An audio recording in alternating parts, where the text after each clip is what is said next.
Welcome back to the Super Not Funny Show reviews. And today I'm reviewing Foundation Season 2, Episode 8. It's entitled The Last Empress, and it's coming to you from Apple TV Plus. So, what did I think about it, and should you be watching? And before we get into the review, get down there, hit like on this video. Man, I know last episode I said, man, this is the best episode of the season, but no, episode 8, The Last Empress, is so far the best episode of this season. And it's probably because it's bringing together a lot of, threads and mysteries and kind of starting to answer some questions, or at least to propose to answer some questions. And there's a good bit of action in this thing. We have, the fate of brothers Polly and Constant after their confrontation of sorts in the throne room with the Cleons. We have the fallout of what was apparently Salvor's, death, or at least deactivation, whatever you want to call it, in the previous episode. And you have Salvor and Gaal sort of confronting Tellem about, killing Hari. You also have the potential, or at least talking about a potential coup going on, both with with Dawn and Sereth, and it's be going on with Belrios and his possible thoughts about rebellion. And finally, you have you have Dusk and Enjoiner Rue, who are unraveling a mystery involving Demerzel. So lots of stuff going on, lots of threads sort of being pulled together for this final, the final couple episodes. And I really, like I said, I think this is probably the best episode of this season. It's really, really good. There's some good action in there when there's going to be an execution of Polly and Constant, and it's a big, to do a big show. It's being broadcast across the Imperium, and for Brother Day to really just kind of like stunt, if you will, on the Foundation. And he's going to do it by killing their high cleric and one of their brothers. They're the people that were sent to supposedly treat with him, and to behead them and everything like that. And it actually turns out to, well, for two things. Obviously, it blows up in his face, quite literally blows up in his face, but also it blows up in his face in terms of PR to show that, once again, like, almost 200 years earlier, Trantor was attacked. And this time Trantor is once again attacked, but this time by the Foundation. And it's Hober Mallow coming to the rescue to save Polly and Constant from being executed by beheading. And I enjoyed it because it really kind of showed several characters, the limits of what they're willing to do, how far Day has gone to kind of, in his mind, to defeat Hari Seldon, who he's set up since he was a child to be his rival, or somehow some sort of nemesis. And he just utterly fails in doing so. Hober Mallow sneak attacks, blows everything up. Sort of, it's on on TV showing him doing this, but also it kind of going back to the Foundation, who are also watching this broadcast. I think it galvanizes them, and to see Constant in her supposedly final moments, saying a prayer and sort of, calling out to Hari Seldon, but also in a way enjoining the rest of the people on the Foundation to sort of do the same. And it was a nice little moment there where everyone's repeating her prayer. And just a fun little bit to see, as Belrios and his husband says, that Empire can be touched. So he has to go and do a big show of force, or at least show that he's not scared. So he takes Polly, who doesn't get rescued, to go in a ship to go out to Terminus to confront Hari Seldon directly, as he's sort of confronted a little bit of him. So all that was really, really cool. If that had been it, hey, good episode. But also, we also have out on, out in the outer reaches, where at Ignis, the truth, I guess you can say, about Tellem and this colony of Mentalics, and it's really kind of crazy, but also makes a lot of sense in that Gaal is apparently like a extremely powerful Mentalic.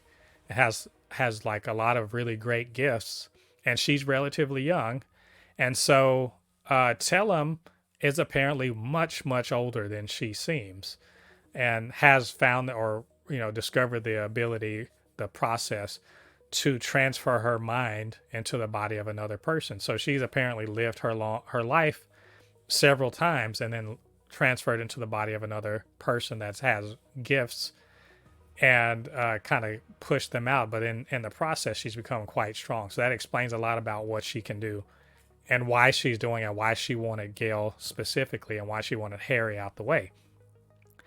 And in so doing, she doesn't do the smart thing, which is to kill Salvor. And apparently this is because the Mentalics don't kill other Mentalics.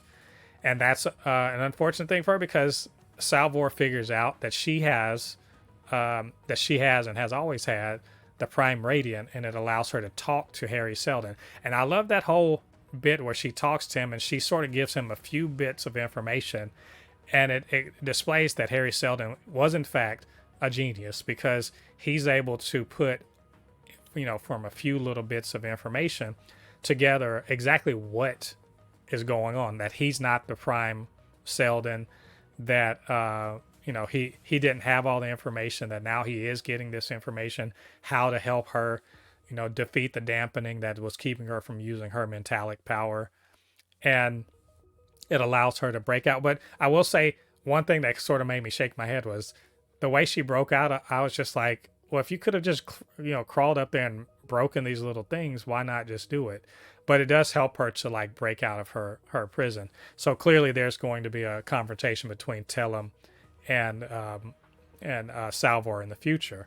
And so this calls into question, like, is this what's destined to happen? Because Gaal has seen the future and Salvor is definitely there, and we haven't seen Tellem or anything like that. So, and we know that the Mentalics are the second foundation.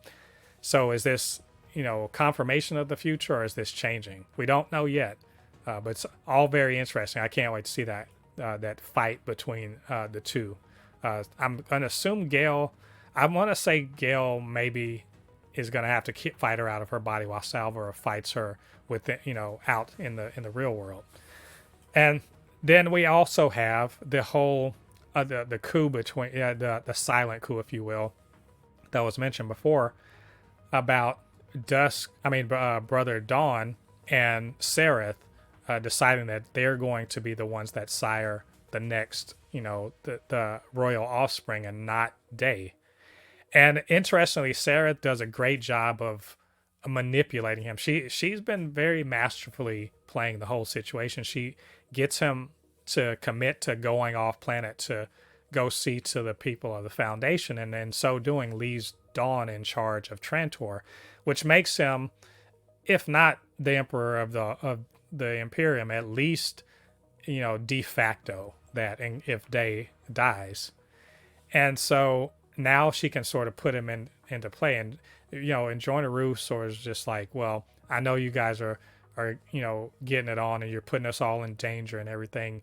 And Sereth kind of puts her in her place, but she also makes it pretty clear that she's gonna have control of Dawn. I'm not sure if that's true, but she definitely does have him sort of wrapped around her finger. And this is sort of a failing, I think, of Cleon the Youngers. All the Youngers, so far we've seen two of them, and they both are quite manipulatable by their love interests. And so that's, while she's doing all of that and sort of securing their hold of Trantor, meanwhile, Dusk and then Joineru are following a rabbit trail that will give them some information about Demerzel. So Demerzel, of course, she's off planet now, but she's clearly the power behind the throne. And so they find a little secret passage into an unknown part of the palace, and there they find the digital ghost of Cleon the First, who sets out to explain to them who Demerzel is and why this little room exists.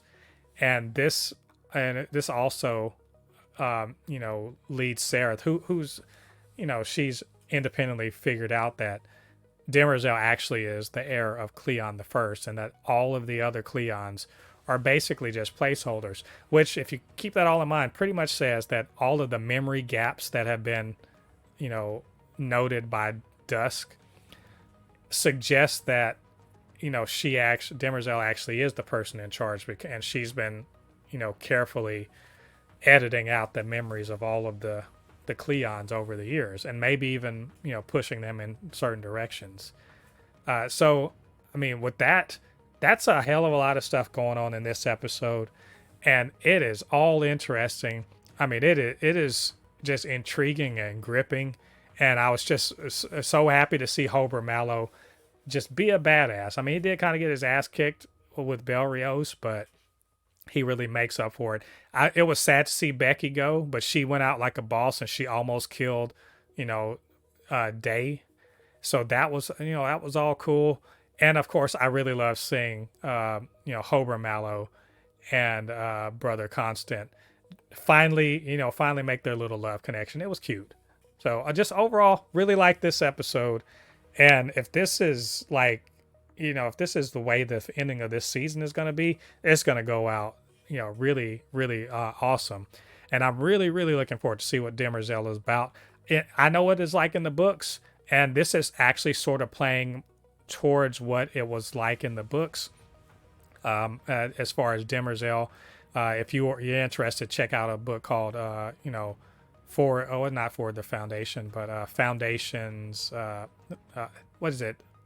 It's the Foundation prequel. I'm trying to remember the exact same name of it, but it's a prequel to the Foundation. I think it's for the Foundation or something like that. But it'll give you some idea about where Demerzel is coming from. So anyway, those are my thoughts on this episode. What did you guys think about it? What did you think about what I had to say?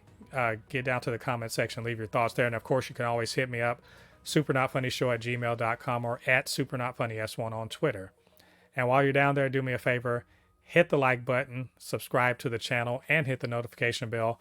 All that good stuff helps with, this channel, helps us to grow, helps more people to see these reviews. All right, thanks for joining me. Come back next week. We're going to talk about episode 9 of Foundation. Until then, I've been Mo, your commentator extraordinaire on all things pop culture, and I'll see you guys on the other side of the thread. Peace.